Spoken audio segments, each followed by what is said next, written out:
திருப்பதி திருமலையில் ஒரு இரவு தங்குவது பெரிய விசேஷம், பெரிய அனுகூலம் ஏற்படும். கண்டிப்பாக ஜூன் மாதத்திற்குள்ளாக எல்லா விதத்திலும், படிப்பாக இருக்கட்டும், தொழிலாக இருக்கட்டும், உத்தியோகமாக இருக்கட்டும், வியாபாரமாக இருக்கட்டும், எல்லா விஷயத்திலும், அரசு துறையாக இருக்கட்டும், அரசியலாக இருக்கட்டும், அஸ்திவாரம் போட்டுக்கொள்வது நன்மைகளை ஏற்படுத்தும். கண்டிப்பாக இடமாற்றம், வீடு மாற்றம், மனை மாற்றம், உத்தியோக மாற்றம், தொழில் மாற்றம், எல்லா மாற்றமும் அரசியலில் இருந்தால் கூட்டணி மாற்றங்கள் வரை ஏற்படுத்தி கொடுக்கக்கூடிய அற்புதமான ஆண்டு விஸ்வாவசு என்பதை ஞாபகத்தில் வைத்துக் கொள்ளுங்கள். தொழிலில் திடீரென்று கோபதாபப்படுவதோ, தவறான முடிவுகள் எடுப்பதோ, தேவையில்லாத பேப்பர்களை போடுவதோ எல்லாம் உணர்ச்சி வசப்படாமல் இருக்க வேண்டும்.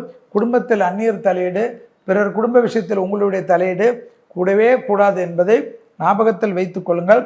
பழைய எதிரிகள் விஷயத்தில் இருந்த பதட்டங்கள் படிப்படியாக குறையும். எடுத்த காரியத்தில் ஜெயம், அனுகூலம் ஏற்படும். தொட்டது தொடங்கக்கூடிய அனுகூலமான சூழ்நிலை என்பதை கன்னியா ராசிக்காரர்கள் உணர்ந்து கொள்ள வேண்டும்.